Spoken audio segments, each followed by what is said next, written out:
Robert Baker Jr. And I think everybody saw that note. The meeting is being recorded and live streamed.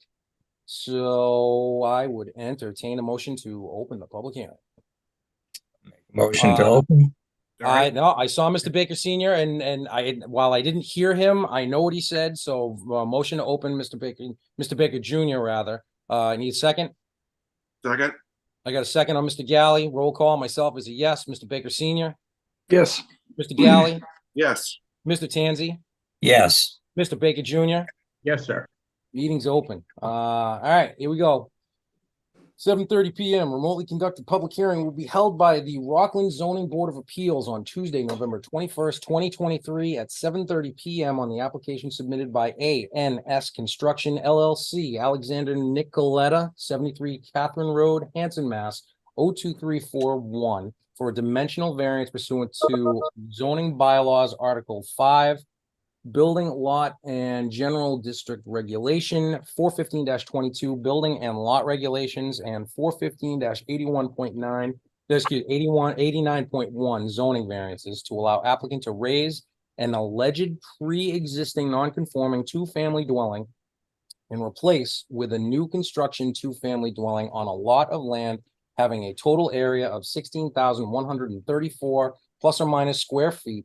The proposed two-family dwelling meets all the minimum yard setback dimensions as well as the off-street parking regulations for the R2 district, seeking a variance from the local lot area requirements of 65,000.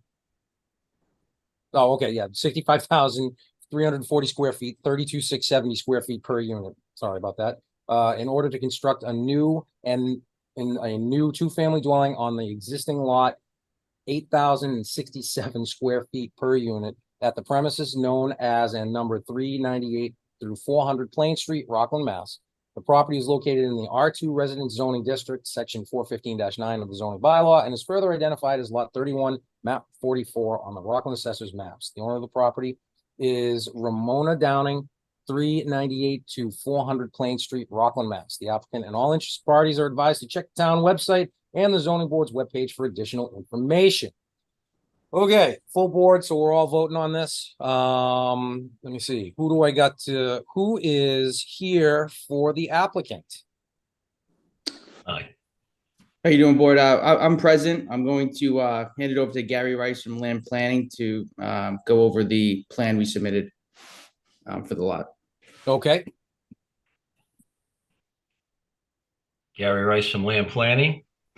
Do you able to hear me? Yep. Okay. We have, as the description shows, looking to raise the current residential two-family residence that's on the lot, and as it's really beyond repair, a lot of repair to actually redo that house, and build a new two-family that would obviously meet all the setback requirements and all the parking requirements needed.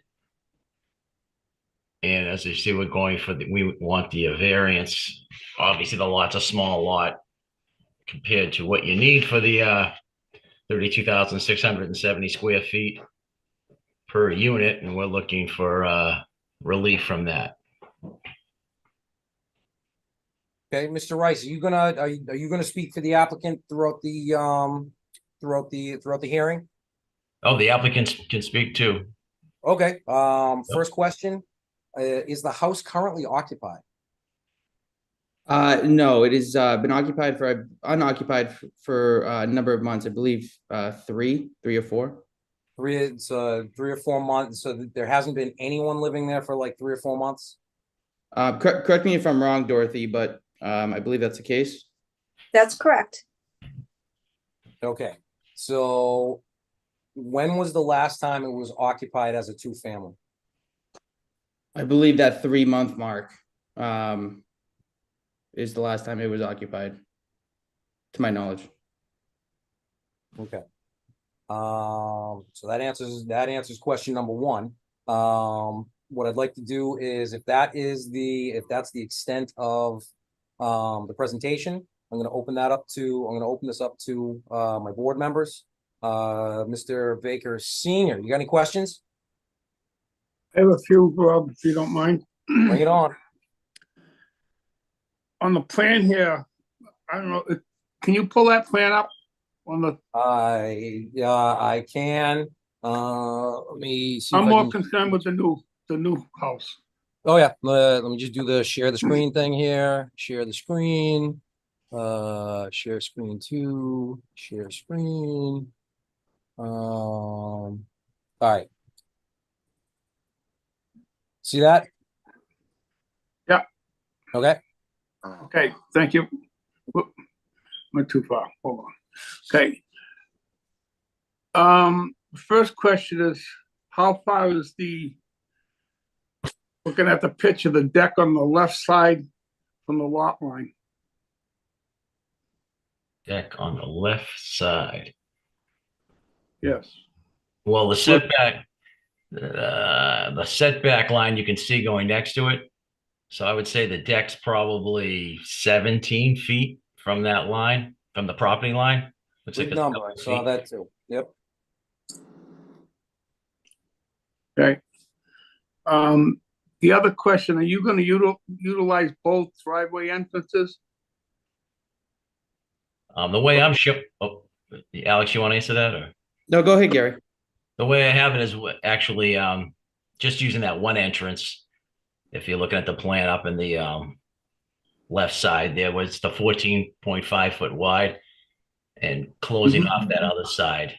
Well, I didn't show anything closing that off. As you can see, the sidewalk goes across it. It's really out into the street layout. That's why I didn't want to show do anything. They're just going to leave it as it was. And obviously where it says 10-foot minimum, there'll be either lawn there or plantings, whatever he wants to put in that area. So there won't be any access through there. Okay, one of the other things is, I was talking with the highway superintendent, and the new bylaws that are in town, you're gonna have to get a gunnage permit from them. You'll have to go down and talk to him he'll give you the whole list of conditions that you have to use for bringing machinery, over the sidewalk or the driveway openings. Okay. Even if there's already an existing driveway opening? Both of them. There's two of them there now. So, really? I thought that was only if there was curb and the existing curbing there. No. There's a driveway opening on both sides of the lot, Rob. Yep. So, in order to bring heavy equipment into the lot, he has to sign up for that dunnage permit? Yes, he does. Gotcha. Sounds good to me. Does he need a plan, or is it just submitting an application and? You go down to the highway bond and they'll give you all the conditions and the permit fees and everything. Okay, yeah. That's all I had, Rob. I appreciate that, sir. Just so I can see everybody on my screen here. I'm just gonna stop sharing that. Mr. Baker Senior, we're going to Mr. Gallup. At the moment, I don't have any questions. I'm sorry. Sorry, sir. Mr. Tanzi? So the existing two-family dwelling that's there now, how long has that been a two-family dwelling? Or used as a two-family dwelling? Excuse me, I'm Dorothy, the listing broker, and the woman who owns the home now, Ramona. She bought it from her in-laws years and years ago, and at that point it was a two-family. We never know it being anything but a two-family. Okay. I was just, approximately how long ago was that when she purchased it from? Like 25 years ago, and then her in-laws before then. Okay. All right. How many parking spaces did it have, or does it have now? At least 6, at least 3 cars on each side, if not more than that. The driveways are long right now.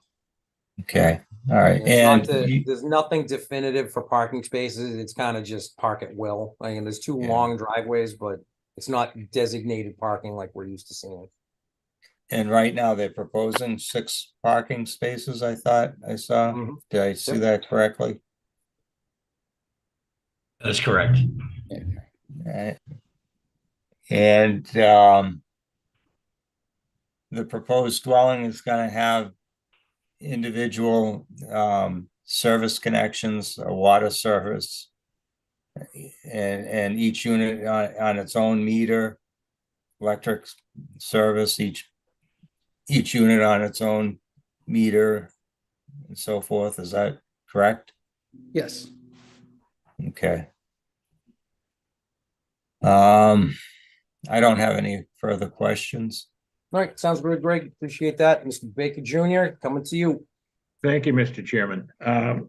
Excuse me. Just looking at the application, it indicates that the required square footage of a lot for a two-family is just over 65,000 square feet. Or I guess another way of putting it is 32,670 per unit. Is that correct? I'm directing this to the applicant. Gary, you want to speak to that? Oh, yeah, that's correct. Yes, sir. Okay. And if this were if your application were to be approved, the actual square footage per unit would be just over 8,000. Is that correct? Yes, sir. So it's about 25% of what is typically required. Correct. Yeah. Okay. And, Or I guess to put it another way, 75% short of what is required. right. And there's nothing contiguous, no land contiguous to it that could be added to the lot. That is an ownership or a possible to add to it. So it's stuck. Just regarding the decision to seek this variance and build a new structure rather than repair the existing structure, is the present structure considered uninhabitable? I believe so, Mr. Baker. Okay, so, but it was inhabited 3 months ago. Correct. It's very full with items on both sides. She was living in there with those items, but you know, I wouldn't say it was a great situation as far as it being habitable. Okay, now when you say she, was only one of the 2 units occupied most recently, or? Dorothy, I think Yeah. you could. Yes, correct. Okay. And how long had that been the situation or the circumstance when only one of the 2 units Yeah. was occupied? I don't know. I don't know. I mean, I met her. She was only on that one side, and she didn't fill me in on the information on how long ago someone had rented the home. However, it is in disrepair. okay, is there anyone here for or on behalf of the applicant that has a little bit more familiarity with the history of the dwelling? No, I'm the listing broker, and yeah. Okay, Problem you. is that the application was submitted and the applicant is ANS Construction. Alexander, Yes. Alex Nicoletta, that you're the applicant. So technically you're supposed to know these answers. Or you're supposed to have the people with you that know these answers. So hopefully that answers your question, Mr. Baker. It Well, does, thank you. Sorry. Thank you, Mr. Chairman. I have nothing further. Okay. Well, we've asked a number of questions. We know kind of where we are at this point. What I'd like to do, typically what we do now is we open it up to other members of the town. When it comes to building department, town council. What I'd like to do is I'd like to introduce our new town planner, Allison Quinn. And she's tagged into the meeting as, you know, as an onlooker right now. I think this is probably the first zoning meeting for the town of Rockland she's attended. Here she is. Allison, what's going on? How are you, Rob? Not too bad, not too bad. Thank you for coming. Welcome. Typically, in a situation like this, what we do is we look for either opinions, recommendations from the different town departments. I'm thinking that as we continue, as we continue this, if you are gonna, keep coming to these zoning meetings, coming to you. I'm gonna want some sort of opinion from the planning department as to whether this would be, I don't know, workable for the town. So as it stands right now, what do you think? Well, to be honest, I didn't get a chance to completely review it. I am familiar with the situation. Okay.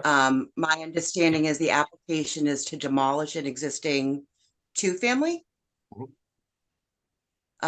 And their proposal is to go beyond the existing footprint, make the space bigger, but maintain the use as a two-family. That's exact. And so they'd be violating, I think setbacks and height. Is that Setbacks, no. The only thing from what we can see, from what I can see at this point, the only thing that they'd be going against is the required square footage per unit, the 32,670 per unit. It's a pre-existing, non-conforming situation. The problem and one of the issues that we always look at is, and this is why we keep asking how long it's been unoccupied, is that if it's unoccupied for 2 years or greater, they lose their grandfathering status. That's number one. But the big one is technically, if you tear it down, you lose your grandfather status. So Gotcha. building something new requires that variance. And that's the kind of things that we're going to end up having to look at, and we're going to have to decide at this point. So if you want to hold any and all opinions at this point and just hear where we go from here, I understand that. I appreciate that, and I respect that. I'll leave it to you if you want to continue, or if we want to go. I'm going to open this up to Mr. Rubel. You tell me. I actually would like to defer to Tom for this one, and hear a little bit more about how you guys deliberate on this. I appreciate Allison. Everybody, again, welcome Allison. She's a good addition to the town at this point. So let's give her some opportunity. Stephen, you're raising your hand. You had your opportunity. I know. We're gonna come back to you after. All right. I know. Let me talk to Mr. Rubel. Mr. Rubel, how you doing, sir? I'm not doing too bad, Mr. Chairman. What's your opinion on this? I think you hit the nail on the head about being pre-existing non-conforming and looking at the 2-year on the abandoned use, which I guess it hasn't been abandoned for more than 2 years. So, I mean, the use was there, but like you said, they're going to raise the existing building, and that opens up another can of worms. So it's completely up to the board. As far as the Mr. Baker, as far as the dentage, the permit, I will need a sign off on the application if everything's okay. And until I get a sign off from the highway department, I don't issue that permit. So that dunnage permit is well covered. And I have nothing. It's up to the board. But you brought up some good points. See what the board says. Thank you, Tom. I appreciate it. Before we go to land use council, I am going to go back to Mr. Galley. He obviously raised his hand. He's got something he wants to say, sir. Talk to me. Late question on it. Maybe it's not the time for them to have it, but was there a floor plan of the existing home or a floor plan of the proposed homes? I didn't see it. Maybe I didn't look close enough. It was not submitted, and we technically didn't ask for one, because there was no square footage requirements, unlike a in-law apartment or something like that. So, or a 40B or anything like that. So it's not a requirement. Okay. So we didn't, so we didn't push for it. All right, thank you. No problem. Let's see. Last one is Mr. Baker Senior. Talk to me, sir. We know if this house is being assessed as a two-family right now. Does anybody have the field card? I do. Who says I do? I'm the selling agent, and it is on the public record. It has it as a two-family. I don't have the field card in front of me though, but on the public record, it does have it as a two-family, and it's been two-family since 1880. It was built in 1880, so it's been a two-family since then. All right, give me a second because I'm pulling up the field card right now, so we can at least. Let me see if I have it.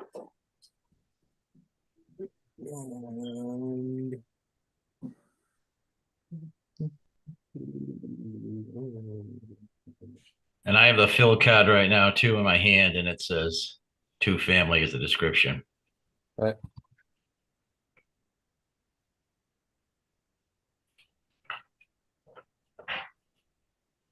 And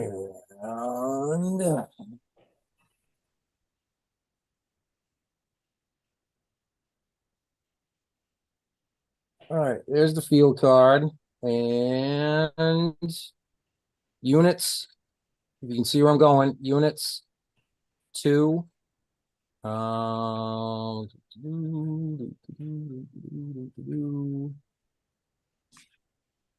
did we see the? Where did we see? Where Upper did we right, see this the- description is two family.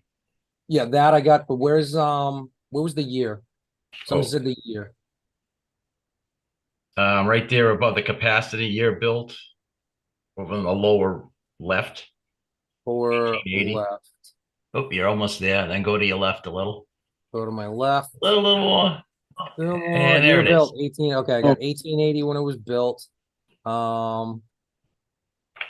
Again, it's been reviewed. It's obvious that the town sees this as a two-family. Unless somebody has something else to say, I see it as a two-family. Mr. Rosa, I have something to say. Hold on. Who's talking? It's Attorney Galvin. Oh, Attorney Galvin, talk to me, sir. So the fact that the house is being taken down and reconstructed doesn't cause them to lose their nonconformity. It's permissible to take a house all the way down now. You don't have to save any portion of it to call it reconstruction. Okay, so I wanted to make sure that the board understood that. Perfect. That's the first I've heard of it. That's awesome. Yep. The other issue is the issue that I think that you began inquiring about and Mr. Baker Jr. started inquiring about. A non-conforming use. Clearly, this was a non-conforming two-family home because it was built prior to zoning. The problem is you don't have yet in front of you any evidence that the home remained a two-family and occupied and used as a two-family within the last 2 years. You have some evidence that the last occupant lived there about 3 months ago, but you don't have any information yet about the occupancy of the other unit. And if the property hasn't been used as a two-family for 2 years or more, then the non-conforming use can be lost according to our bylaws. So the applicant would be well advised to try to get the answers to that question before the board closes its hearing, because you don't have evidence right now that the property has maintained its two-family use for within the last 2 years. And if they have that information, they're going to want to provide that information. I don't have any doubt in my mind that the building physically exists as a two-family, but the property appears to be in a poor state of condition.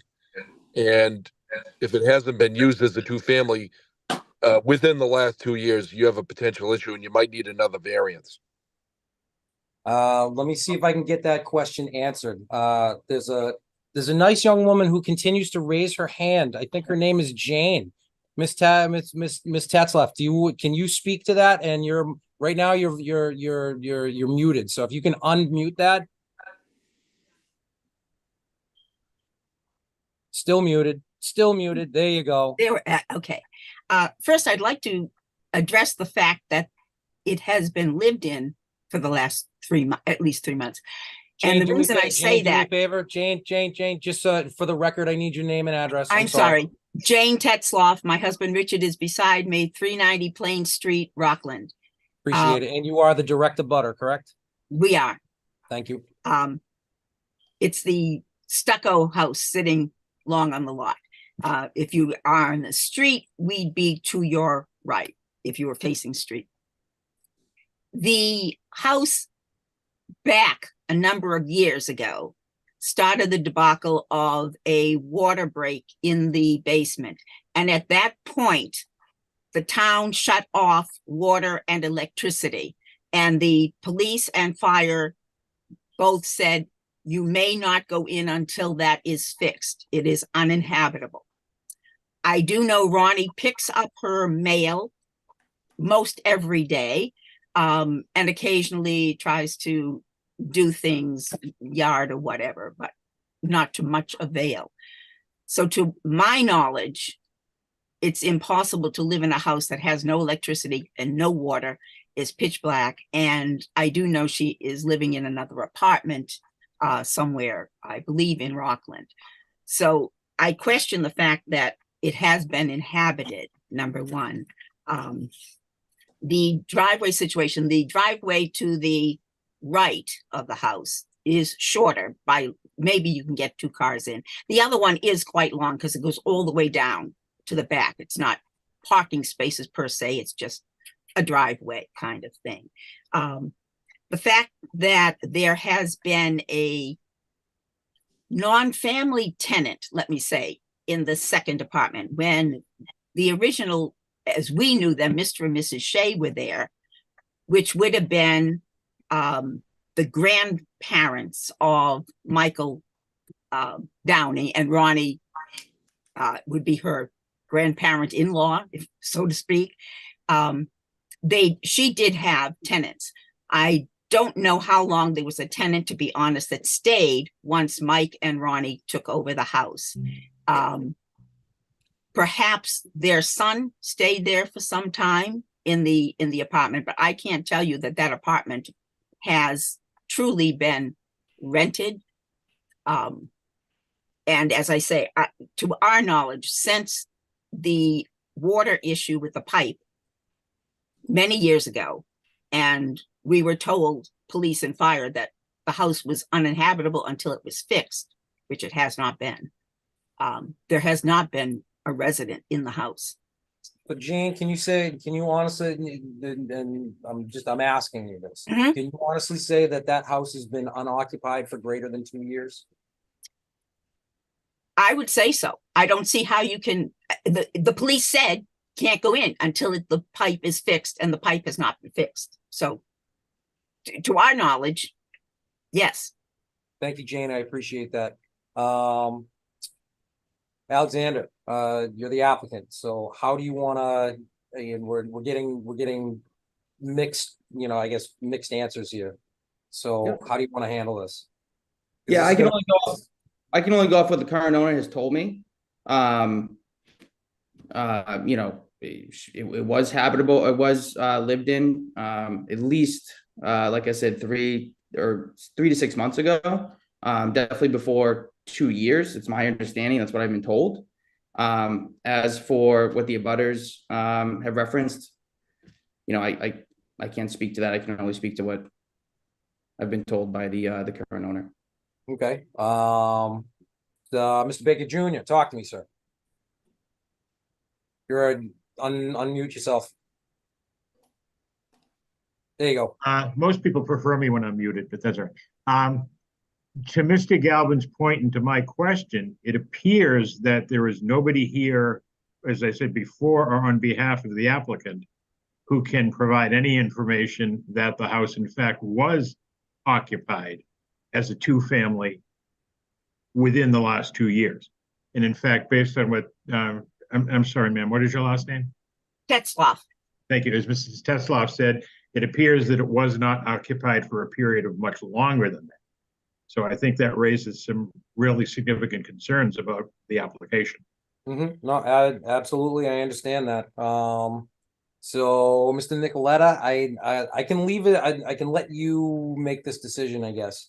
Do you think that you would be able to come up with some sort of letter, affidavit, something or other, that says that the house has been occupied as a two-family for, up until a couple of months ago? Is there, because you see, I think do you understand what our concern is right now? That it's the 2-year abandonment rule. Do you understand that? Yeah, understood. Okay. If the board would like to get an affidavit from the current owner that it has been occupied and has been occupied as a two-family, I believe, I can touch base with Dorothy and touch base with the current owner, but I believe that can be, submitted to the board. Okay. Before I make my recommendation, can I talk to Mr. Galley? You're raising your hand. Can't hear you, sir. Still can't hear you. So, is it appropriate to ask for like a utility bill to show that that building was occupied and had electrical use? That's one way of showing that, but this is what I'm going to do. I hear what you're saying. What I want to do is I want to go to Attorney Galvin. He's doing the raise your hand thing that says he's got something that he wants to say. Attorney Galvin? Yeah, I think to Mr. Galley's point, if the applicant can offer some proof that the property has been used as a two-family at any point within the last 2 years, they may be okay. Yep. So my recommendation is that the applicant be given a little bit more time on another night to provide that information. I don't think we should be telling them what to provide, but I think Mr. Galley's right. A utility bill that shows that the property was being occupied, both units would be helpful. I mean, if the water department shut off, we could also have Deb or Allison check into whether the water department did turn off all the utilities there and whether there's been any utility service, within the last 2 years there. Water records and sewer records would show whether there was any water usage there, and those aren't going to lie. Just remember, the assessors probably haven't been in the property, and they're not able to discern whether it's been occupied as far as they knew when they last inspected it in 2013, because that's what it says on that inspection card. The last cyclical inspection was 2013. It probably was occupied in 2013, but that's 10 years ago. So yeah, I think you should consider giving the applicant some additional time between now and whatever time you continue this meeting to provide that information if they can. And if not, they need to consider amending their application to add a use variance, because in addition to dimensional issues, they'll have a use issue, because you're not allowed to basically engage in a non-conforming use that's been abandoned without getting a new variance. Mr. Nicoletta, do you understand what Attorney Galvin's talking about? Yeah, I understood. I guess my question is if we weren't to knock down this property and build a new, it's still a two-family as is, correct? So if she decided to pull a permit tomorrow and renovate this existing two-family, that it's still a two-family. No, that's the problem that problem that we have. It's the question of has the use been abandoned? If you can prove that the use has not been abandoned, then it makes it, I'm not going to say it makes it easier for us, but it's one less thing that we have to, that this board has to really discuss. Understood. If it has been abandoned, then you would have, as Attorney Galvin said, you would have to amend, if you want to continue with this, you would have to ask for not only the dimensional variance on the lot area, but a use variance because you can only put a single family home on that technically because of the lot area. So there's a couple things that there's two ways this can go. My suggestion would be to request a continuance, see if you can get that. And if you can get some sort of something that proves that this was a two-family within the last 2 years, an occupied two-family, two people, two individual units with tenants. If you can prove that, it'll make our job just a little bit less difficult. Understood. What would you like to do, sir? Motion for the continuance, please. All right. Board, what do you think? I would entertain a motion to continue this. Motion to continue the public hearing on 400 Main Street. Rob, can I make a suggestion that the applicant submit a letter to Deb Shuttlesworth requesting that?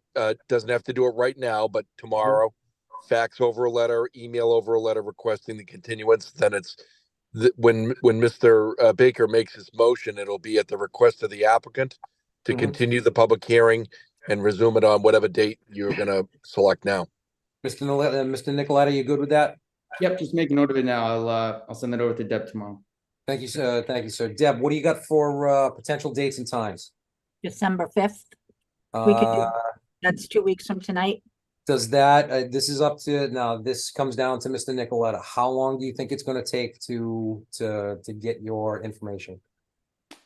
I think the December 5th is a good date to continue this. I can get on this tomorrow with the owner and Deborah and try to get something over to the board.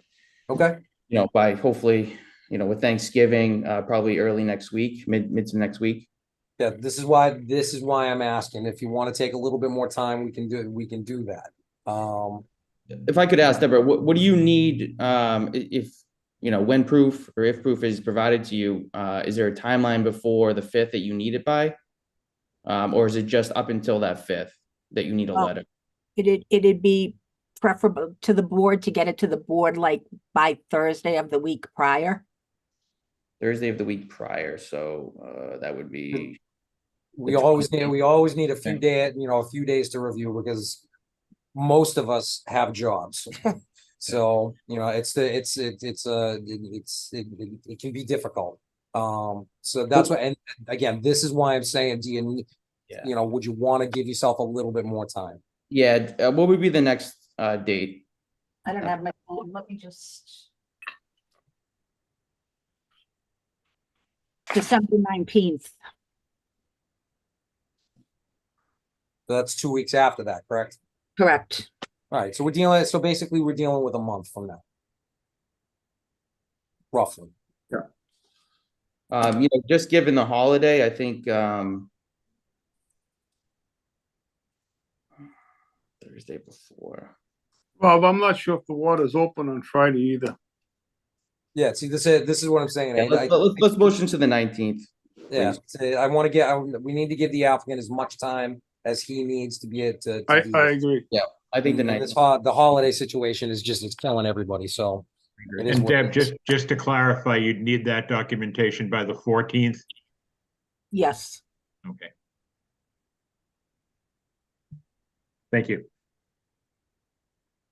All right. So, if everybody's okay with this, Mr. Baker Sr., you would like to make the motion of To continue the public hearing at the request of the applicant till December 19th, so we can get us more information. Deb, do we have a time? 7:30. 7:30. At 7:30. I have a motion. Do we have a second? Second? I got a second. Roll call. Myself. That's a yes. Mr. Baker Sr. Yes. Mr. Galley. Yes. Mr. Tanzi. Yes. And Mr. Baker Jr. Yes. All right. There we go. It's continued. Whatever, the faster you get it done, the easier it'll be for everybody. And again, this is why I didn't want to press it. You know what I mean? I kind of knew it because this week is kind of killing everybody. I knew Yeah. that 2 weeks wasn't really going to work for you. Yeah, I'd rather not waste everyone's time. No, I dig it. so. All right, that one's done. We'll see you in a month. Awesome. Appreciate it. Thank you. Not a problem. Thank you. Next one. Thank you, everybody. 7:45. Yes, right. That's the next one. 7:45. Remotely conducted public hearing will be held by the Rockland Zoning Board of Appeals on Tuesday, November 21st, 2023 at 7:45 PM on the application submitted by Turf Tacos, Mark Hendrickson, Harry Diemer. I apologize if I just destroyed that name. And Shane Ferreira, 16 Webster Street, Rockland, Mass. For a Chapter 40A, Section 6 finding pursuant to zoning bylaws 415-13, 1C eating establishments to allow applicant to have a food trailer, mobile food truck on the turf field side yard of the premises known as and numbered 16 Webster Street, Rockland, Mass. The property is located in the B1 Business Zoning District, Section 415-13 of the bylaw, and is further identified as Lot 225, map 39 on the Rockland Assessor's maps.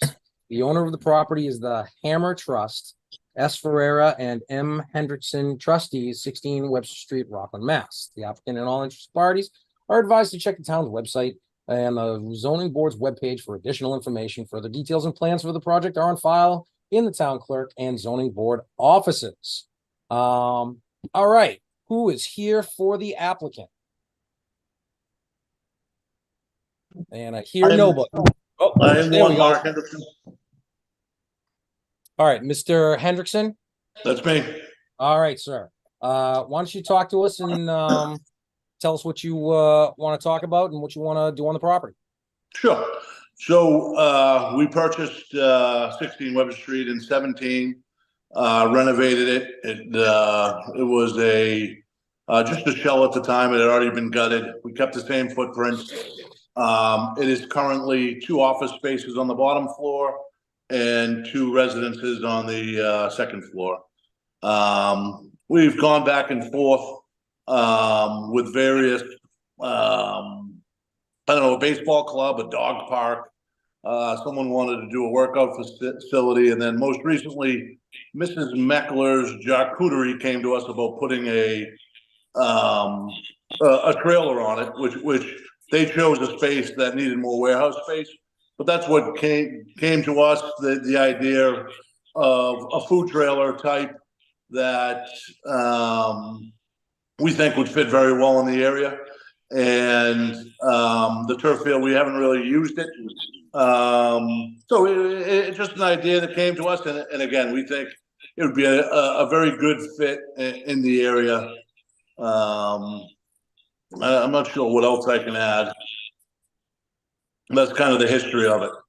Okay, I appreciate that. I'm assuming zoning board members, we've seen the plans. We know kind of what they wanna do here. Can everybody say that? Yes. Okay, I'm gonna open this up to the board. Mr. Baker Senior, what says you, sir? The apartments above, how many tenants are there? There are 2 tenants. One is a 2-bedroom. One is a single bedroom. Okay. How many parking spaces are required for those? One tenant is disabled, does not use any parking spaces. And our other tenant, who we've had for almost 3 years, has 1 vehicle. But the requirements, the town requirements for those Okay. tenants and the requirements for the office space down below. Yes, well, one of the office spaces is used by us. Sorry, I should have explained this. One of the office spaces is used by us for our construction purposes. And the other one has been vacant and would be used by Turf Tacos. Okay. In total, if you had the taco, your business, and the 2 apartments above, how many parking spaces by the town bylaw are required for this lot? My understanding was 10, and that we also are allowed on-street parking.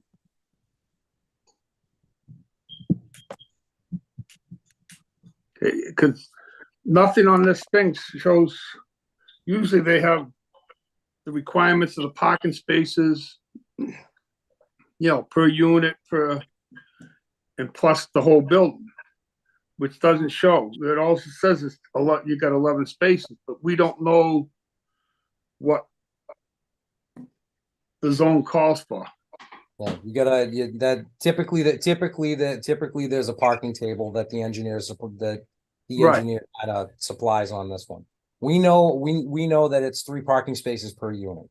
All right, so we know that 6 of them are just for the residential units. Then you've got 2 office spaces plus the taco business.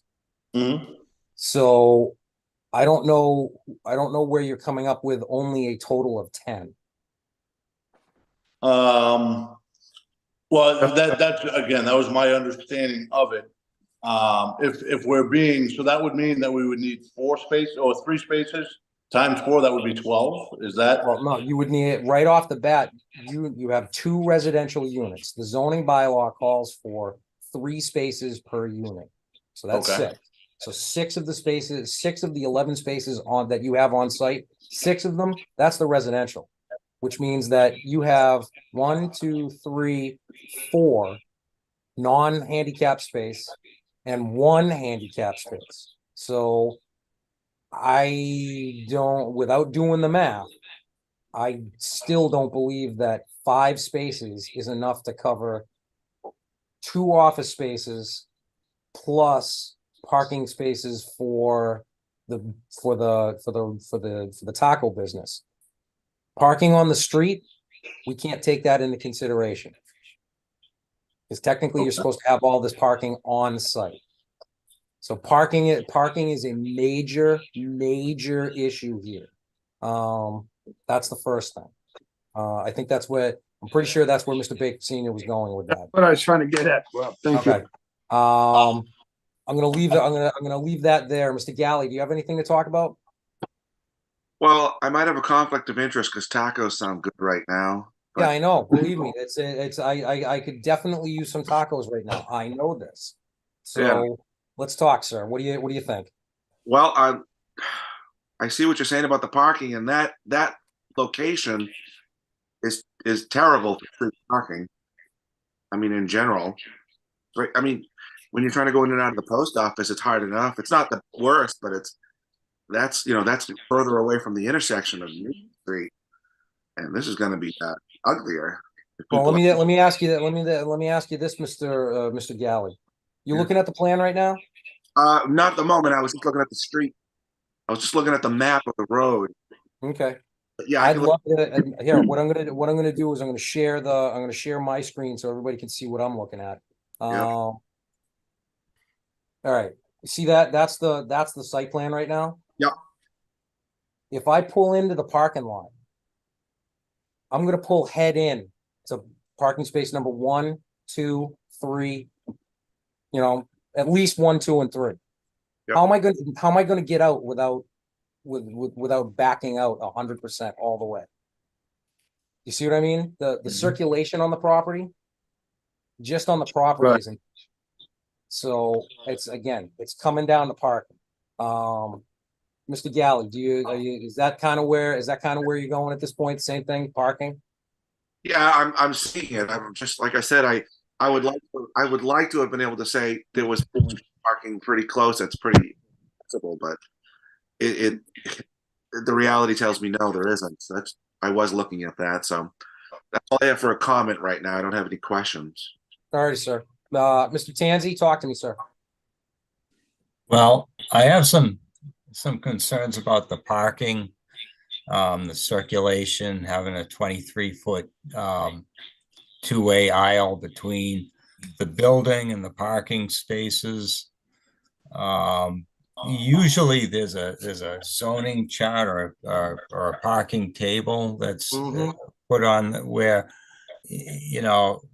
2 residential, 6 spaces, a commercial office space is such and such per square foot, and you need so many spaces per square foot of retail.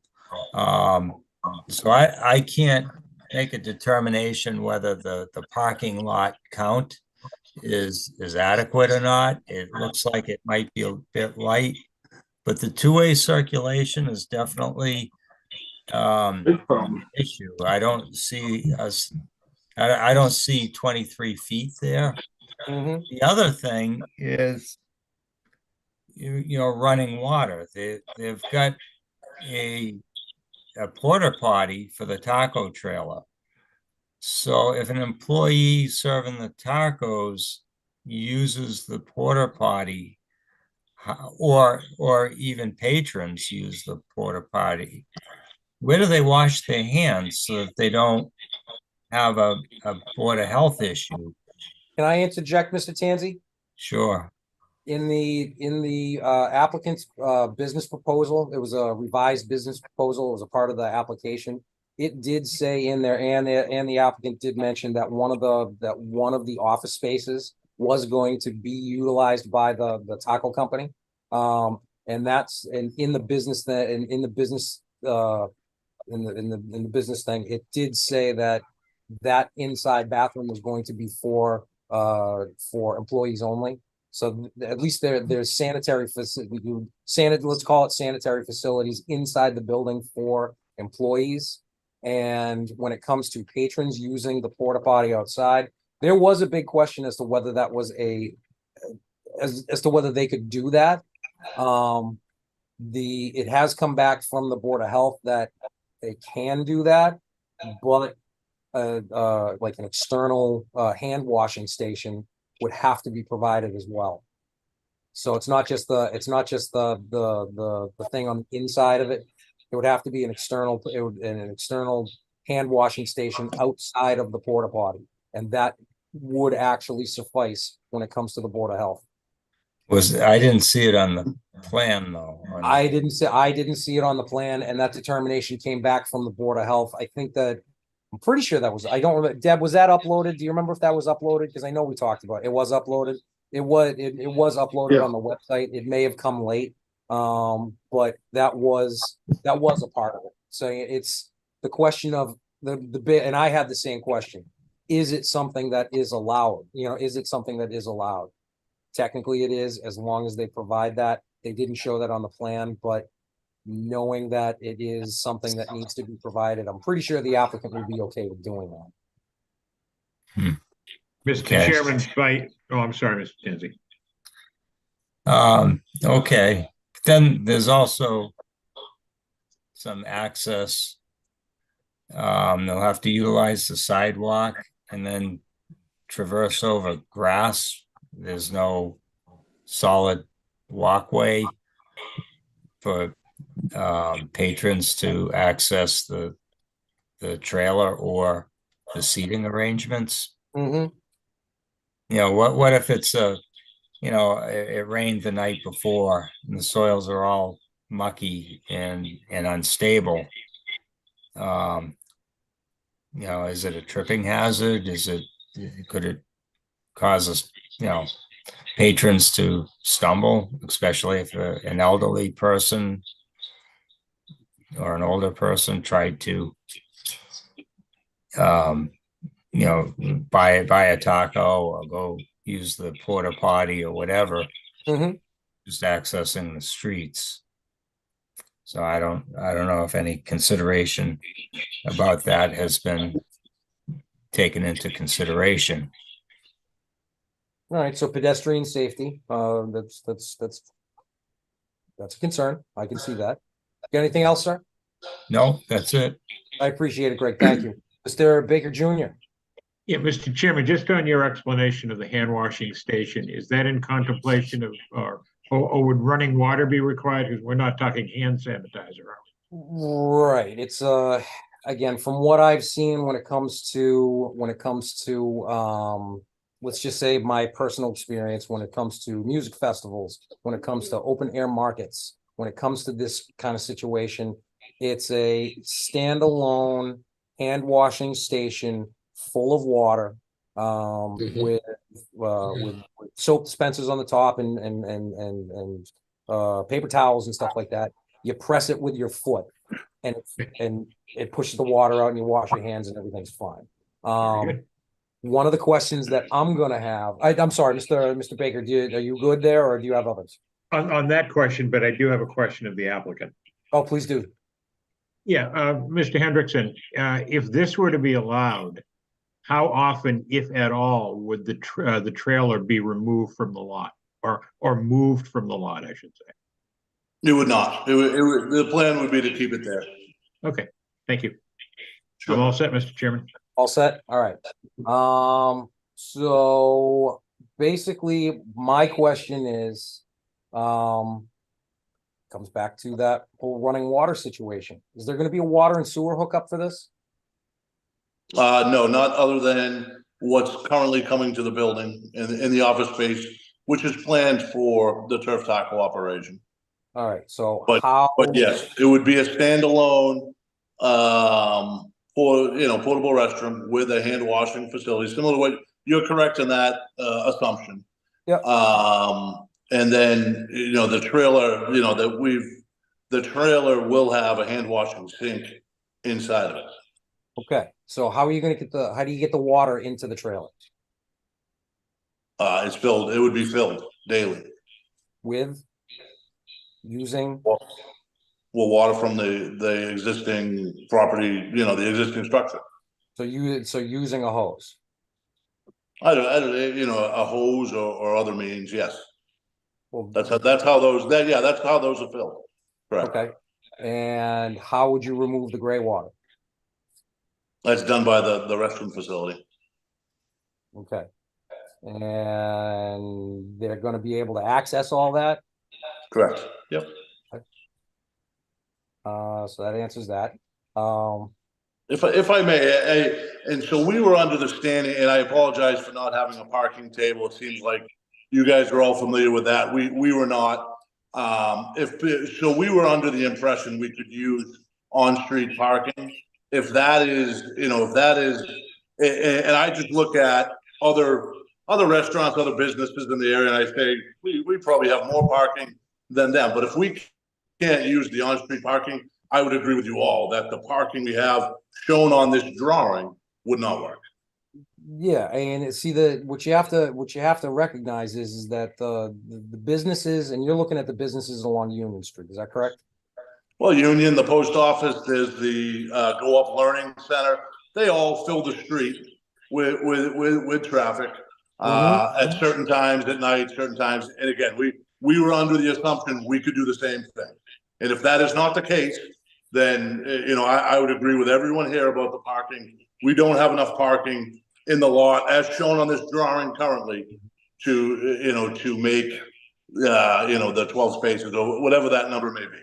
Well, what you have to understand is that you've got technically four things going on in the building right now. You got 2 offices and 2 residences. Right. As it stands, if you left it as that, there'd be no issues. But you're adding a use onto the property. Once you add a use onto the property, now we got to look at absolutely everything. And one of the things is parking. Question that was brought up to me by our deputy fire chief, which Mr. Heaney, I do believe, Deputy Chief Heaney, there you are. Tom, you got your ears on? I know he's here. I see it. I see him here. He'll come in when he's ready. I know he brought this up to me. In his review, it's a matter of, does he review this as a standalone restaurant or a food truck or trailer? There's 2 different requirements. And if you're telling me that this is never leaving, that's almost the requirements of a standalone restaurant. So, Rob, I'm here. Hey, Tom, you remember that conversation we had about the 2 ways to look at it? Yeah, 100%. So right now I have a food truck checklist in front of me, and that's going to prove to be useless. So you're definitely looking at, this is going to be a fixed building, and I'm going to have to permit and it's gonna have the fire protection features of a fixed building, so it's kind of a gray area right now that I'm kind of caught flat-footed with this. One thing I would definitely and can speak about is the parking and the on-street parking that is in that intersection in that area is with the combination of the nursing home, the post office, the learning center next door to you, sir, is pretty much a nightmare on certain times of the day. The nursing home is expanding. They're trying to get some across the street parking, and they're trying to do some stuff. They bought the building next to them too to alleviate their problems. So that the parking should get somewhat better, but at this time it's pretty much a nightmare for us to come up with fire apparatus, make any turns. Also, I would have some access issues that there's supposed to be a 10-foot access area for around the hydrant, and then a 10-foot access alley for me to access into that property for where your food truck / trailer would be. But then again, if I am then permitting this as a full building, that would somewhat change. I think Building Commissioner Rubel will also have some issues with, I saw some fixed seating inside that fenced-in area. So I think that maybe Tom has to do a ruling on that. Thank you, Mr. Haney. I appreciate that. Mr. Rubel, talk to me, sir. What do you see here? What do you see here as problems or issues? Well, I see some issues here that are more or less can be affected if you get the approval. I mean, is there fuel inside this trailer? How are they gonna feed the food or heat the food up? Hours of operation, outside lighting. Is this a seasonal thing? Is this all year round? And do we need to go to planning board for site plan? Mr. Henderson, other than the last one, can you answer any of that, any of those questions from the building inspector? Yeah, so our hours of operation are on the plan. It would be a seasonal business. Tom, if you might just remind me of the other questions. Well, is there fuel inside that trailer? It would be an external propane tank that would be used. Yep.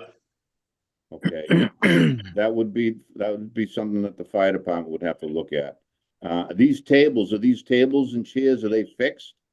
No, picnic type tables. Picnic type tables. All right, so you have, and that's gonna be on what, the turf? Correct. And just to clarify on the turf, I know it's more of a firm surface that drains itself. So I know there were some questions, but you could certainly wheel a wheelchair or anything on that surface. It's not like, you know, some artificial turfs are a little longer, a little taller. But this surface is pretty firm. Is it rated? No, it's not currently rated, no. But it is self-draining. One of the members had mentioned like mud or it's not all the water drains right through it. Okay, but what about fire? As far as fire, if that, for God forbid, if that gets on fire, is there any kind of rating on it? I'd have to look into that. Do you know anything about that, Tom? No, that was actually one of my next comments I was going to make is a food truck. And again, if we're permitting this as a food truck right now or a trailer, it cannot be within 10 feet of any combustible materials. So it cannot be on that turf unless it's rated turf. Right. And then again, we would have an issue with exactly what you said, the propane storage. Another question I'll bring forward is where are we getting electricity from? Are we jumping off the building's power? And then this just creates a couple of different layers of this. And quite honestly, I don't know how to move forward with what type of structure this is, how we're permitting this, and what fire protection features I'm putting into this. I hear that. I got one other thing. If we're looking at this as a structure, does that have to adhere to the zoning setback for the rear property line, which is 50 feet? Or actually, no, it's business. So there is no rear. Is that correct? This is the B, this is the B, so we don't have to worry about that. But it still comes down to, are we considering this a structure? Or are we considering this a trailer? I guess that's the big question. If it's never leaving, and he just said that, I would consider that it is a fixed structure. Okay. And it is attached with power and water to his office building. And that's just a layman's thought process on this. I'm not sure what makes a structure and attached to another one. That would be the building commissioner's department. So again, the seasons, Mr. Henderson, the seasons that you're gonna be operating in hours, what are they? It was spring, summer, fall, so we wouldn't be open in the winter. And we have listed hours of 10 to 9. 9 at night? Yes, 9 p.m. And what about illumination? We would use lighting. Again, Mr. Chairman, if it's approved, I'm gonna recommend site plan review. Oh, I understand 100% because this is not just it's now not just a food truck. It's not just a food trailer. I mean, this is a restaurant. Yeah. You know, it's it's more along the lines of a food truck, food trailer. I'll go back to the parking. I think that would probably be the biggest sticking point that we had accounted for, which may nip this all in the bud anyhow. If parking is an issue and the fire chief has an issue, I don't see any reason in proceeding without us looking at this again differently. Yeah, I'll be honest with you, sir. When it comes right down to it, every single letter that we got from all the different departments all said parking, parking, parking. That was always the biggest issue. Believe me, sir, my van is going to cause the biggest parking issue when I'm standing out there 3 times a day going for my tacos. That's going to be a problem. No. You know, and again, we were just under the previous precedent that the on-street parking was allowable for and if that's not the case, that's a different animal. And I fully understand. I need you to understand that while it's allowable because there is on-street parking allowed here, we already have a huge problem. All right, we already have a huge problem with on-street parking on Webster Street. That's number one. Number two, when it comes to the required parking for your use, the required parking has to be on site. We can take into consideration and just like you said, just like you saw, other businesses that are on Union Street, the post office, this, that, the other thing, they've been here forever and they're not trying to increase anything. So we don't have to worry about their parking because the parking has always been on the street. If they were trying to increase the number, if they were trying to increase their occupancy or this, that, the other thing, that would be a different story. If the post office was trying to double in size when it came to the number of employees in there, that would be a problem. So what you're doing is you're creating a self-imposed hardship here. You're adding on another use onto the property that, while in my opinion is a pretty cool use, because again, I like tacos. It's creating a parking nightmare for the street, which already has a really bad parking situation to begin with. So I don't know where else to go at this point. When it comes right down to it, we do have members of the community that probably want to speak either in favor or opposed to this. Is there any members of the who's talking? Mr. Baker? If I may, before we go to them, we have 2 letters one from the police department, one from the highway. Mm-hmm. And they both are saying that they want to have it posted, no parking here at the corner from his lot line up to Webster Street, up to Union Street, on both sides. Firm letters that say, the only issue I see is the mention of on-street parking. Mm-hmm. And it says that it's quite congested there. And at the minimum, he would ask that no parking here at the corner signs be put on the westerly portion of Webster Street. The highway superintendent wants them on both sides of the street, and for the applicant to pay for those signs. So just, we were talking about parking and stuff, and those two issues were big ones that I saw in the letters that we got. No, and I was gonna get there. I was gonna get there myself too.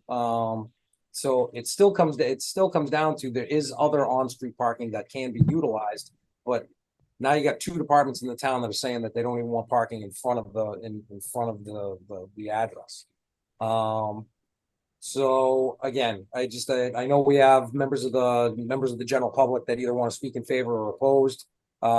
Is there anybody that wants to speak in favor of this application? Anybody raise your hand, talk to me. Is there anybody that wants to speak opposed?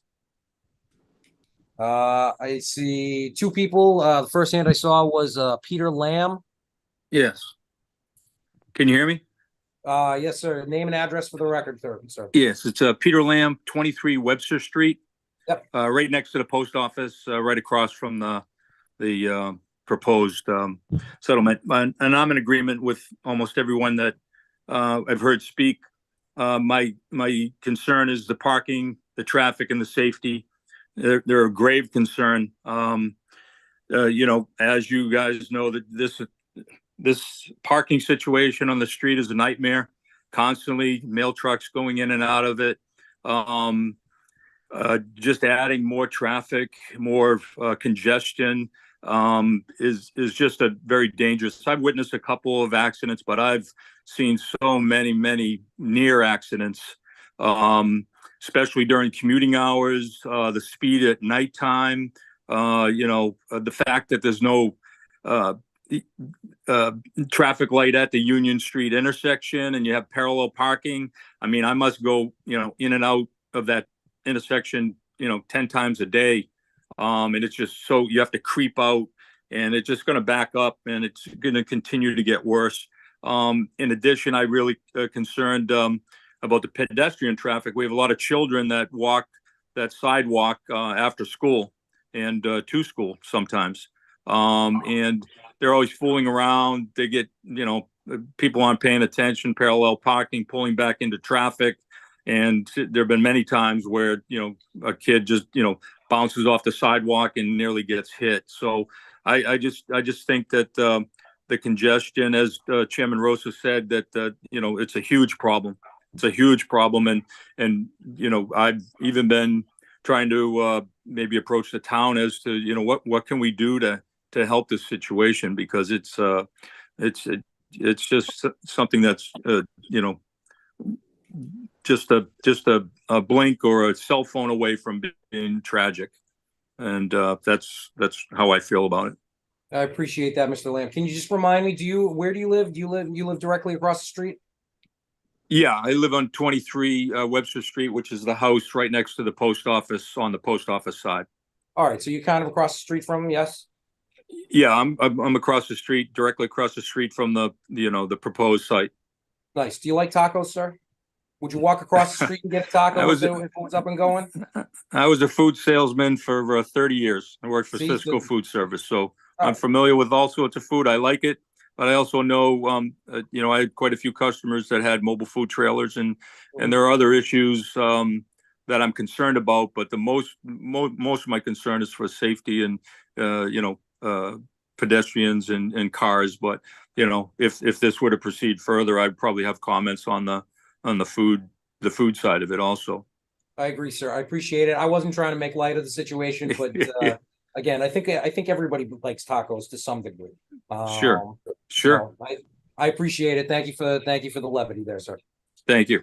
I saw another hand. Is that Renee Bergeron? Yes, Renee Bergeron, 19 Webster Street. We are. Hi, Renee. Do you like tacos? A little bit. A little bit. Okay, that's fine. That's fine. Only on Tuesdays. Here we go. We live at 19 Webster Street, and we would oppose this plan. First and foremost, due to the parking. it is, as everybody has stated, a nightmare all times of the day, morning, noon, and night. Sometimes it's worse than others, depending on which business has more traffic on the road. My daughter is newly in kindergarten, and her getting dropped off on the bus on more than one occasion has been quite amazing due to the congested traffic and people coming and parking and various other instances along that road. So in addition to other concerns, noise, trash, the rodents in the area, and of course the parking. I appreciate that, Ms. Bergeron. Again, I don't mean to make light of the tacos and stuff like that, but it does come down to a safety issue. I think that everybody is kind of looking at, not the fact that it's, you know, not the fact that it's tacos. It's the fact that it's a safety issue. Is there anybody else that wants to speak either in favor or opposed to this? And at this point, I see none. I hear none. Board members, you got anything else to say? No. No, everybody's good. Mr. Henry, Mr. Baker, I should have waited. Did we want to read into the minutes the letter from one of the abutters? I don't He know. asked to. I don't know if we have to at this point. And I'll explain it, and let's just see where this goes. Mr. Hendrickson, after hearing everything, how are you feeling right now? Oh, so first and foremost, I'm not a fan of tacos. I don't. Really? I will say, this is the plan we came up with. Whether it worked or not. It's a business zone. I certainly, we constructed this place, I don't know, 4 or 5 years ago. We could have taken more space. We are probably we're least of a culprit when it comes to taking up parking in the area currently. We use the office. We both have home offices. So this is disappointing, but I almost expected this. The irony is we've turned down, like baseball, other things that might be more of a nuisance to the area then, but I fully understand the parking thing. And in fact, when we purchased the property 5 or 6 years ago, the town came to us and tried to take the property for a parking lot, which is the, I guess the ultimate irony here. But I fully understand, but I just would like all the butters to understand that it is a business zone, and we are going to try to utilize it as a business at some point. Now, this is a question that we've done this before. We've looked at this before. Now, if I would actually think about not recommending, but board members, if we deny this, he's done for 2 years. If he were to withdraw, we could allow him to withdraw without prejudice. And maybe if he wanted to, could come back to us sooner than that with a different proposal. I'm throwing that out there to the board members, saying, look, this doesn't look like it. I can't see that this is going to work. It may pass. I don't know. But the sheer fact is that I'm trying to look out for the applicant here. Mr. Hendrickson, do you hear what I'm trying to say? Yeah, no, I fully, and honestly, we have multiple properties in Rockland. We want to be good neighbors. There's no reason for us to go forward with this. And to be honest, if we heard from abutters prior, there's no reason for us. I don't think there's any reason for us to move forward with this proposal. Okay. the way the parking is. What would you like to do, sir? I think withdraw would be the appropriate move. Okay, I have a request to withdraw the application from the applicant. I wouldn't be opposed to a motion from. I'll make a motion. And what is that motion, sir? To allow the applicant to withdraw without prejudice. I have a motion. Do I have a second? Second. I have multiple seconds. I heard Mr. Baker Senior though first. Roll call. Myself is yes. Mr. Baker Senior, Yes. Mr. Galley, Yes. Mr. Tansey, Yes. Mr. Baker Junior. Yes. Alrighty, sir. I appreciate that. So basically withdrawn, application is done. Deb, can you put together a letter, and get that to the town clerk? All right. And Mr. Hendrickson, if you could do me a favor and also just put together a quick letter, address it to the zoning board, get it to Deb, again, requesting or thanking us for allowing the withdrawal or something like that. Just so we have something from you on file. Yes, not a problem at all. We appreciate all your time. Not a problem, sir. If you come up with something else, We shall. We shall. please. Now that we have a town planner now. This is where that department really starts to come into play. So when it comes down to it, if you come up with something else, talk to our town planner. She'll set up some meetings. We'll figure this out, sir. Very good. I appreciate it all. Thank you, sir. Appreciate it. All right, gentlemen, ladies and gentlemen, let's go to not that. Let's go to this one. And not that one. 30. What was the other one? Oh, this was just a discussion item. Oh, okay. So here we go. Discussion items. Rockland Old Exit 14 Incorporated, DBA Green Rock Cannabis. Discussion, deliberation, and potential vote at the 6-month review of the conditions pursuant to the special permit filed July 20th, 2022. So basically we're looking at, it was conditions number, it was 5 and 16. Is that right? Yes. Is that correct? All right, let me just get there. Let me get there. There's 5. Okay, now I'm there. So, Mr. Lally, how you doing, sir? I'm doing great, thanks. How are you? Not too bad. So basically number 5 is the hours of operation. I talked to Yazway. She gave me a little bit of insight. What's the, what do you want to do here? Yeah, so thanks for having us. As it says in our order of conditions, we've got to come back in 6 months to talk about the traffic and the hours of operation. We've been open for a little more than 6 months now. And what we found is, and just for the benefit of the members that haven't looked at it, we're open right now Monday through Saturday, 9 to 9, and Sunday, 10 to 7 p.m. And so, and what we've really found in that time frame is that last hour from 6 to 7 on Sunday, barely anybody visits the store. But yet what we find out is Sunday morning, there are people literally in line waiting to get in. And so what we would like to request is not to change the total number of hours, but move the start time from 9 a.m. and the closing time to 6 p.m. So it just moves everything an hour earlier so that we keep the Monday through Saturday times the same and just requesting a 9 to 6 on Sunday hours of operation. Any problems with that, board members? Mr. Chairman? Yes, sir. Just a question. If you know offhand, what are the hours of operation on Sundays for the other dispensaries in the town?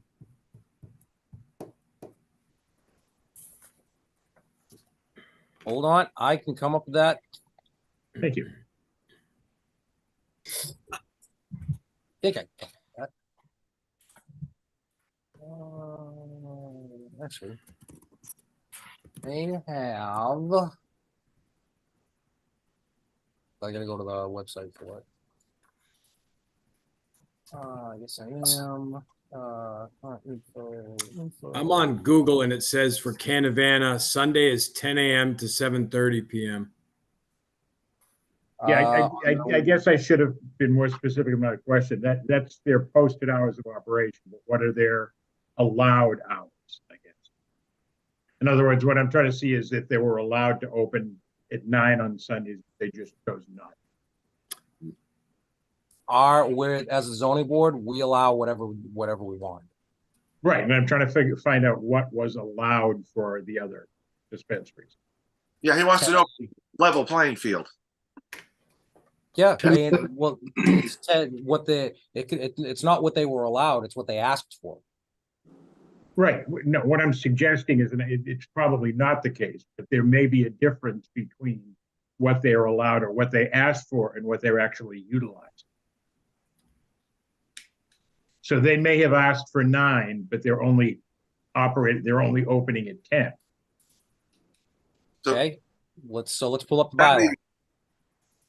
I would say, it seems like the remedy is if I think Mr. Baker's concerned that we allow him to change his hours. The others may go, I want my hours that early too. I don't think it'd be a hardship for them to come back and say, hey, can I change my hours too? Like, right. It's that, but also, and I wish my memory were good enough to remember this, but if we actually did set 10 o'clock for the others, as well as for Mr. Lally, I'm just wondering what our rationale might have been for 10 versus 9 on a Sunday. We had talked about this in the past years too, about setting up for the cannabis shops, but we felt, let them tell us when they want to open, and if we feel it's good, we'll approve it. If not, we'll tell them, no, you can't open at 9, you got to open 10. Yeah, that was always the thing. Right. We had part of the on that. Well, I think that, excuse me, sorry for interrupting. I think that's why we're back here. That might have been part of our discussion back in July when we had our hearing. Come back in 6 months and we'll talk about it. And so I think that's what we're here doing. So for us, it doesn't make sense to stay open late. Canavana stays open till 7:30, which gives customers choice to go there if they want. But we see lines in the morning on Sundays, and we think this would just help meet the needs of the customers. And I don't think it creates any hardships. Tom, I'm going through the bylaw right now, and I don't see anywhere. And this is Tom Rubel. I'm not seeing anywhere in the bylaw. Hours of operation, no eventually. The only thing that I see is that it can't be open between 8 p.m. and 8 a.m. And that's and that's basically overnight hours. Right. We put that in because one of them wanted to go 24/7. Right. So I dig that, but other than that, I don't see where it says that that 9 o'clock is too early. You know what I mean? On a Sunday. Tom, do you see it? Do you see anything like that? I know I don't. You want me to pick up some of the, want me to go in the other room and see if I can find something that, what happened when you went to zoning? You could probably do that, but quite honestly, I know we've talked about this before, and I remember Mr. Haynes was a major proponent for this, saying that why are we telling them when they can and can't open? They need to tell us when they want to be open. As long as it fits within the bylaw. And yeah, that's fine, Mr. Chairman. Tom, you don't need to do that. Okay. For at least to answer my question. And I'd like to think that at this point, Mr. Lally and his team have figured out that 9 to 6 on Sunday works way better than 10 to 7. And I don't know that. I don't know your business 100%, but I'm assuming you do. So, board members, I'm going to throw it out there. Does anybody have a problem with the shifting of time? No. Nope. I don't. I'll make a motion to allow. Hold on. Mr. Galley's raising his hand all of a sudden. Okay. Yep. I want, if the bylaw says they can't be open from 8 p.m. to 8 a.m., can we just allow them to be open within the permissible window and they set their hours? Or do we have to set their hours? No. We don't have, we have the ability to set their hours, to tell them when we want them to be open. All right. But it is within the allowable window. But let's be realistic. Do any of us own a marijuana facility? No. All right. No. I believe my gut feeling is that Mr. Lally knows how to run his business better than we do. If he's asking to be able to open to be able to be open on Sunday from 9 to 6. He's doing that for a business reason, and it's allowable by our bylaw. My gut feeling is to let him go for it. If everybody's cool with that, we'll leave it at that for right now and get on to condition number 16 and vote both of them at the end if that works for everybody. All Is right, that cool? Bob. That's All right. good. Yeah. Number 16 is, where the heck did it go? Number 16. I don't even remember number 16. Yep, Based so on the 16 says that we'll come back in 6 months to review the traffic Oh, yeah. conditions associated with the unsignalized entrance exit north at Hingham Street for the imposition of a condition further restricting access and egress to and from the site. And I think when we were here in July, there was a lot of discussion about the traffic pattern, especially at that location. And so we were all I think we, as a group, we were concerned about the traffic, and we wanted to give it 6 months of operation, see if there was any real problems there. And, just from our side, beginning of November, we reached out to Chief Zioli and asked him to review any traffic incidents or accidents or any problems. And on November 7th, we received a letter back from him to, in full support of keeping the traffic pattern as is without modifications. There have been no incidents in traffics. And, just to refresh everyone's memory, if you haven't been there, we are a right-hand turn only on that north exit, and there is no left turn. And I think that was a wise decision back then, and we stand by that as well. We have not seen any left-hand turns, and we feel like the traffic works pretty good where it is. There's a lot of signage around the site and inside the traffic area that we really have not seen any problems. So we wanted to come back here and review that with you. And I'm not sure if anyone has had a chance to check it out, but again, we haven't seen any problems. And to speak on that, at the last selectmen's hearing, at the last selectmen's meeting, I was there. I spoke to both Chief Zioli and Chief Duffy in person, asked them the question if they had any problems with Green Rock. They said no, there have been no complaints, there have been no issues, obviously no fires, no accidents, there have been no issues. Neither of them had any issues whatsoever. And that was, again, they didn't write us a letter, but that came to me in, by word. So it's coming down to, I'm not going to say I was wrong, because I was completely against using that entrance for egress, for ingress or egress. I was completely against it. The two main departments don't have any issues. So, Chairman? Yes, Mr. Baker Jr. Yeah, Mr. Chairman, I know I don't travel that road as frequently as you, but I do travel it quite frequently. Absolutely. And of all the businesses that are on that stretch of road, the one from which I have never observed any traffic issues is Mr. Lally's business. So, with that said, if anybody does have any issues with number 16, or if anybody has any issues with that entrance with that entrance remaining an entrance and an exit right hand only, correct, Mr. Lally? Correct. If anybody has any issues with that, then I say I would make a motion that both condition number 5 be modified to what the applicant is requesting, being Sunday hours of 9 to 6, and the number 16, the Hingham Street point of access remain as ingress and egress as a right hand only. That work? Yep. Mr. Baker Jr., raising.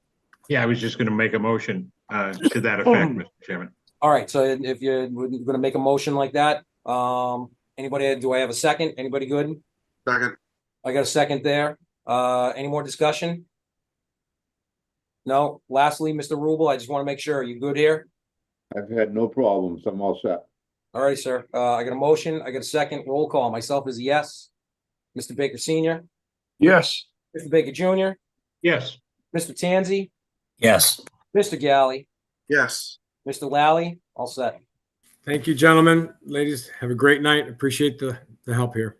Not a problem. Sorry it took as long as it did, and I wish you got in sooner. We would have put you on first. Well, I was having some computer problems, but thank you. I dig it. No, not a problem. Enjoy the evening. All right, guys, what do we got left here? What do we got left? What do we got left? What do we got left? Discussion items, blah, blah. Deb, non-deliberative announcements and scheduling. Yeah, so no hearing on December 5th. Okay. And then just the calendar for next year. I sent out like a proposed calendar for the date. Mm-hmm. I just wanted to make sure that none of the board members have any conflicts with any of those dates that they're aware of at this point. At this point, none, for me at least. None. And there will be no hearing. Just a question, Deb, are we talking about, other than for any 40Bs that might come up? Correct. 7:30 starts on everything? 7:30 on everything, yes, at this point, yes. Thank you. So there will be no hearings on March 5th and November 5th, and probably not on September 3rd due to elections. Okay. And that's all I got. All right. So we got nothing else? Nope. Who's got I got- Thanksgiving plans? I got a No. Thanksgiving plans. Could What are you doing, we Mr. Baker Senior? What are you doing for Thanksgiving? hosting 30 people? Holy No, you're God. not. Yes. You're gonna need Well, are you yeah, gonna need 30 are you gonna people. need a dunnage permit? You better got a taco truck. For my floor. For my floor, probably. All right, I'm giving him I'm giving him crap. Mr. Baker He's Senior. gonna have it at the highway bar. Yeah, I know exactly. That would be a lot easier. Mr. Baker Senior, I was just giving you crap. But you had something to talk about zoning wise. I apologize, sir. Yes. Could we, at one of our meetings, talk about zoning changes, zoning issues for the May meeting? Town meeting? Deb, can we put that in a okay. You want, yeah, as a discussion item? I'd Yeah. like it, honestly, we have a huge list. Well, not a Mhm. huge list, but we definitely have a list of things that you and I have been putting together over the years, right? Right. I'm sure that the rest of us have things that we want to talk about, correct? Use variances. Okay, well, let's not talk about it right now, but let's do this. What do you guys think about setting up just one meeting that all we talk about is zoning changes? No, nothing else, just potential zoning changes. Things that we think don't read right. There was, and Deb and I have been making a list for a while, just little blurb lists here and there, oh crap, that's something we should talk about, this, that, the other thing. So we've got a list of stuff that we want to put together. It's definitely, unless Deb came up with like a whole bunch of extra time and made this into a list that's completely and totally, discernible, then this is going to be just a basic list of things that we wanted to change. It's going to be a rough list. So, board members, what do you think? Do we make one specific evening meeting to go over nothing but zoning changes? On the regular calendar? On the regular calendar. Unless something pressing comes. That we have time. See, that's the thing. It's typically on a regular calendar. I have no life, so I will do, it doesn't matter to me. You don't even get out of bed until after 10 o'clock in the morning. No, it's 8:30. 8:30, and then I'm at the sandpaper factory at 9. I know. Everybody, I was saying you were still there at 9 o'clock. no, it's very possible. But there was stuff on TV. I was playing with my cats. That's more important. It's way more important. Mr. Galley will tell you that. Playing with your cats, very important. Breach. Okay. I'll make a motion to adjourn. All right. Wait, question. Yes. So in connection with that, do you each want to send me an email? Just like with a list that you have of things that you want to discuss, and we can compile like a kind of a master list, because I have a few recommendations from Tom Rubel too. There you go. And also Allison, so we can compile like a master list for like discussion. Yep. I can Sounds just good. draft. Deb and I have already gone over it, and she and I have come up with a reasonably decent list. If you guys have anything whatsoever, if it's pre-done, cool. If it's not, if it's anything that you've been thinking about, just whack it together in a text file and email it to Deb, and we'll make this work. Because the thing is that we need enough time to at least put it together so we're clear on it, and then we kind of got to get it to Bob Galvin to have him kind of look at it, make sure that he's, that he thinks it's okay. And then we got to get it to the planning board, so the planning board can review it and look at it and see if they're okay with it all. So it's a process.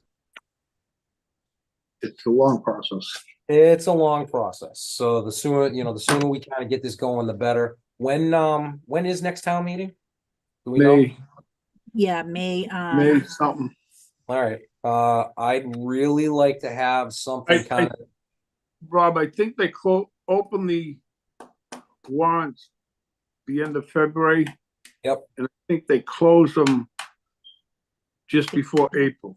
Yep. So they have to get in so that they have time to do their hearings and stuff. Oh, I know. I'd like to, if this were possible, and again, we're dealing with Thanksgiving, Christmas, New Year's, I would love to be able to have something hammered together for all of us by the end of January, if we want to get it in for next town meeting. So when do we want to get anything to Deb? ASAP. Yesterday. Yeah, ASAP. Tomorrow morning by 8 o'clock, Steve. There we go. 8:30. Yeah. Thank you. No, 9 o'clock. No, as soon as you can, and I'll throw it on the list. Yeah.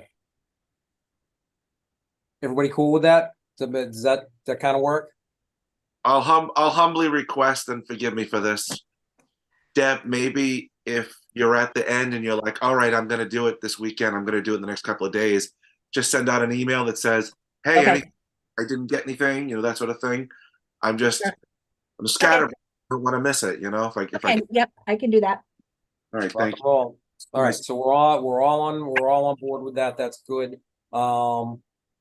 Again, we're gonna need time because once we get our list kind of put together, we're gonna have to have Galvin look at it.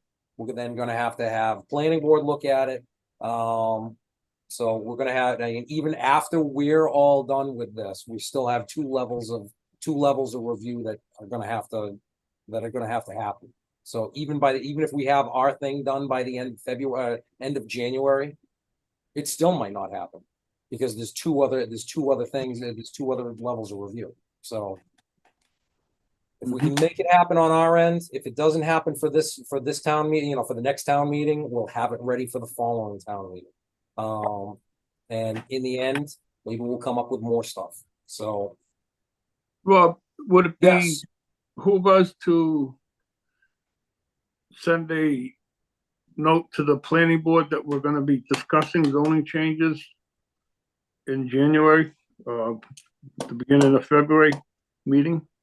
That makes sense. Deb, do me a favor. to have Put them on together board? something to Chrissy. Definitely put something together for Chrissy, and just let her know that the zoning board, exactly what Mr. Baker said, the zoning board will be putting together. We'll be discussing potential zoning changes or things that we'd like to see change, or be updated. During, over the next couple of months. If the plan, and request anything that the planning board thinks might want to be changed, so we can incorporate that into ours, and then just get a little bit from everybody. Okay. So if we get them on board, let them know that we're talking about it. Thank you, Mr. Baker. That was That was a good suggestion. All right, are we done? Motion done? adjourned. A motion to adjourn. We got a second? Mr. Chairman, before I second Mr. Baker's motion, Yes, happy sir. Happy Thanksgiving, everyone. There you go. Happy What's there? Thanksgiving, Happy everyone. Thanksgiving to Yes. everybody. And second the motion. All right, second the motion. All in that, we got a roll call. Myself is a yes. Mr. Baker Senior is a, Yes. Mr. Baker Junior is a, Yes. Mr. Tanzi is a, Yes. Mr. Galley, Yes. rock and roll. Go have some tacos, everybody. Adios. Good night, everyone. Later. Happy Thanksgiving.